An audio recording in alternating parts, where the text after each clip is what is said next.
Donc ñoo ngi ci stand FESELEC. FESELEC mooy fédération sénégalaise des entreprises dans l'électricité. Donc dañoo boole ak yeneen entreprise sénégalaise bokk stand bi pour présenter expertise sénégalaise lan la ñu mën a def ci wàllu courant. congrès bi lii mooy daje bu gën a rëy bu fekkee ne da ngay liggéey ci courant bi mooy daje bu gën a rëy Afrique yëpp moo ngi fi tey ay yeneen partenaires étrangers yoo xam ne nekkuñu africains ñoo ngi fii.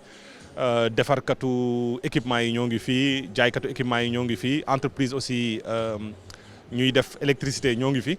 donc occasion la pour FESELEC occasion la pour entreprise en tout cas membre de FESELEC suñu expertise pour wane ko pour être un peu plus proche jege suñuy clients jege suñuy donneurs d'ordre xalaatandoo ak ñoom nan la ñuy def pour Afrique am courant parce que boo xoolee léegi Afrique moom mooy continent bu gën a suufee ci côté accès à l'électricité donc daje ay décideurs ay dirigeants di daje ci congrès bi ci forum bi ça permet d'échanger expertise échanger xam-xam échanger tamit connaissance pour xool nan la ñuy def pour électrifier Afrique. donc du concurrent à la Sénélec parce que Sénélec mooy société nationale boo xam ne état bi da ko jox monopole pour tout ce qui est distribution donc boo xoolee bu fekkee ne da ngay liggéey ci courant fii ci Sénégal en tout cas ngay liggéey ci réseau da ngay bootu ginnaaw Sénélec donc si famille élargie Sénélec ñun ñëpp la ñu bokk donc FESELEC en tant que entreprise mooy entreprise yu bëri la parce que ça fait plus de 50 entreprises am na ay fabricants am na ay installateurs am na ay distributeurs d'équipements. Donc c'est plus de 1800 emplois permanents c'est plus de 2000 emplois temporaires donc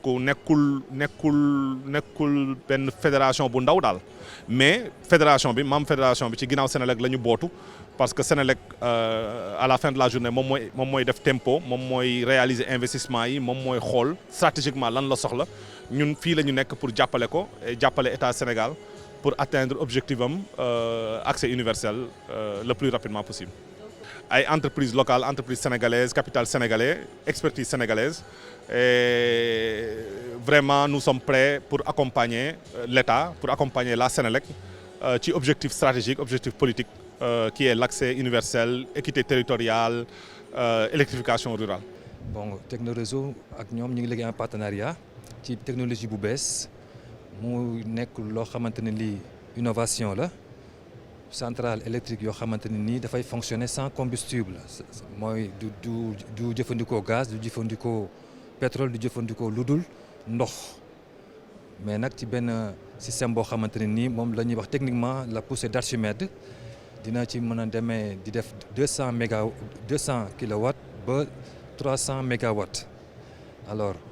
pour vous présenter que ne kii moom moo représenté la société allemande di tamit moo ko fi moom tamit ci ñi muy liggéey ndool la bokk donc Technoréseau ñëw ci biir congrès bi indi fi innovation pour ñu mën a installer ko fii ci Afrique tout d'abord commencé ko Sénégal pour mu nekk pionnier dans tout le continent ndaxte li nga xamante ni moom la ñuy wax mix énergétique ak énergie renouvelable énergie propre Sénégal def na ci ay jéego yu bari donc mu nekk opportunité yoo xamante ni dañ koy saisir pour mën a fexe ba suñu réew ci ni ko suñu njiit yi bëggee population bi bëgg ko tamit ci war cee jot ñëpp mën a am énergie ci benn coût bu yomb ci anam boo xamante ne nii tamit day jouer ci environnement bi te du ko yàq. da nga naan daje te daje moom fu mu nekk rek waxtaan dafay daal di am te xam nañ ne Afrique moom dañu am problème énergie te dëkk tamit mënut jëm kanam. te énergie am di sooxe donc daje bi ñu fi dogee waxtaan ci lu bari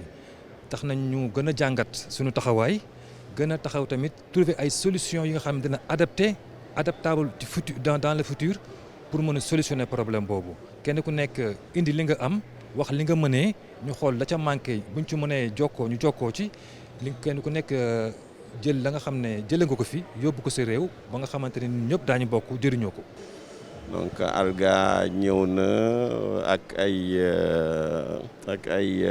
éléments ak pour renseigner pour gën a wane liggéeyu ALGA taxawaayam ci biir dëkk bi donc ALGA mi ngi ci télécommunication ALGA mi ngi aussi ci énergie donc boo xoolee pylône bi pylône yu bari yi nga xam ne def nañ ko dans le ci terre bi ci autoroute bi boo gestoo rek xool da ngay gis pylône yu bari yu mel nii yoo xam ne ALGA moom moo leen monté waaw ALGA aussi mi ngi Sénélec nous avons participé dans beaucoup de projets Sénélec bon ci renforcement réseau amélioration qualité de service au Sénélec beaucoup de grands projets daal ALGA wane na taxawaayam wane na maninam ci liggéeyu énergie loolu moo tax ñu gën a ñëw fii donc ànd ci ak Sénélec gën a wane sunu taxawaay ci réew mi di wane sunu mbégte ci teewaay bi fii parce que dina gën a tax ñu xam kuy ALGA donc comme ni ma ko waxee rek bu ñu yemee ci énergie rek fii tey am nañ ay travaux yu bari yoo xam ne def nañ ko ci région yi ci Sénégal yëpp ànd ci ak Sénélec def ko avec beaucoup de satisfaction ànd nañ tamit ak ay partenaires te ALGA mi ngi bu baax ci électrification rurale nga xam ne dafa soxal bu baax njiitu réew mi nga xam ne dafa bëgg accès universel 2025 bi mu doon une réalité pour ménage yu bari pour famille yu bari am courant ci seen gox loolu ALGA tamit mi ngi ciy liggéey bu am solo ak ay partenaires yoo xam ne wax dëgg yàlla liñ ci war a def loolu liggéey bi war na tàmbali ci mois yi di ñëw incha allah. ndaje bu mel nii ALGA d'abord li mu ciy jëkk a def mooy wane taxawaayam ci Sénégal wane ne desul ginnaaw ci liggéey yi nga xam ne ñu ngi koy def ci biir réew mi waaw ALGA aussi ndaje mu mel nii ndaje de rencontre la pour wane technologie bi nga xam ne ALGA mi ngi koy def mais aussi enracinement ouverture maanaam jëli tamit ci ñeneen ñi gën a ubbeeku ci ay partenaires yoo xam ne yaakaar na ne mën na ànd ak ñoom pour gën a suqali développement réew mi parce que lépp lu ñuy def rek ci foofu lañ ko teg ALGA